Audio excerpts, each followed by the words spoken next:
Hi, welcome back to Feminism on Trial.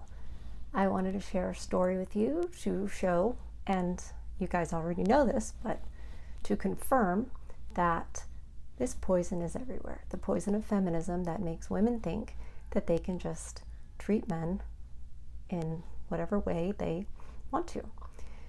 So I have a friend of mine who's a very good man, and he's definitely red-pilled. He knows what's up. He has a friend of his who is having some financial struggles. So my friend was loaning him some money. My friend went over to the man's house to give him a couple $1,000s, and he went into the house and said hi, and obviously they're good friends, and that was fine. And the wife comes to the top of the stairs, does not greet my friend, doesn't say anything nice. She knows my friend is there to help them out, literally help them keep their house. And she just screams, "He has to be wearing a mask. He has to be wearing a mask." We'll call the husband of this woman John. So, John, he has to be wearing a mask. First of all, you're at the top of the stairs. You don't have to come close. And, we're kind of past that. It was just an excuse to be nasty. And she, like I said, she knew my friend was there to help John pay, keep their house. And she was just so nasty. My friend said that he could tell how uncomfortable John was, and my friend said, that's fine. I'll put one on. And then he was like, I don't have one. So I'll just go. My friend definitely didn't react, didn't want to embarrass John any further. And so my friend and John went outside, and my friend, being red-pilled, and obviously John not, because he's in this situation, gave him a hug, said, "I love you," and just gave him a hug and let him know he was there. He said, "I'm here for you, anything I can do, just want you to know I love you."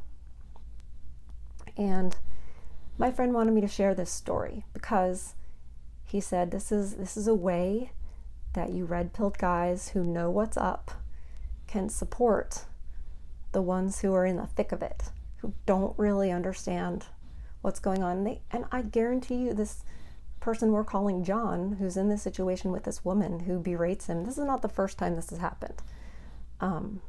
That even I've witnessed personally. She's probably saying something like, well, if you lose this house, I'm going to divorce you. And then, the house will be tied up, and then can't sell the house anyway. And it's like, dude, go ahead, get out of that situation. But this is a situation you can tell the man feels trapped. And I'm sure he feels like he's the only one, or it's his fault. He's trying to figure out, what did he do? Because men are generally looking to say, well, what am I accountable for? What in this is my fault? I'm sure he's beating himself up for losing his job and what have you, and he's doing his best. He's working at a job well below what he's capable of, but he's doing his best, and my friend's helping out. I mean, we're very worried about him. We're worried about him. I said to my friend, I was like, take him out to dinner. Let him know, he's not alone. Maybe get him to open up. Let him know it's okay. So I have to be cryptic. I'm not giving names or anything, because this friend of mine who's red-pilled, he doesn't, like most of them, they don't want to be out there. But he wanted this story out there because he said, this is what men need to do for the other men. This is what we can do, on an individual basis. So I'm the messenger here.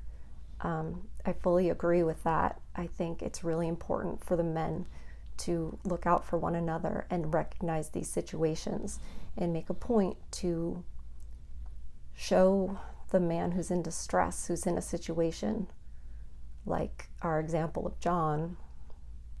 He's not alone. Somebody loves him. Because, this John, his eyes were welling up with tears. They were welling up with tears. He was clearly embarrassed. It's already difficult to ask for help. He's not that type of a man to, be mooching off of other people. So, just a little anecdote, but it's a small anecdote, but it's definitely an example of what is going on across the country, across the world in relationships. This kind of berating, mental, emotional, emasculating abuse. And we wonder why, I don't wonder why, the male suicide rate is so high. This poor man. And I know there's thousands, tens of thousands, hundreds of thousands more out there. And we have to try to reach them. Let them know it's not you. It's not you, and you're not alone. And it's not okay, So, thanks for listening, and have a good day. Thanks. Please hit subscribe. Well, update, just want to add, right after I finished that video, I got a phone call from a friend, wanted to tell me that John texted him and apologized for his wife's behavior. It's sickening. It's sickening that he feels like he has to apologize for her behavior. I wish I could just be like, get out of that situation. It's not worth it. It's not worth it. There are no kids. You don't need to live in that circumstance. You're being abused, and it's not worth it. Cut and run, dude. Cut and run. So, I want to give you guys a little update. It's abuse.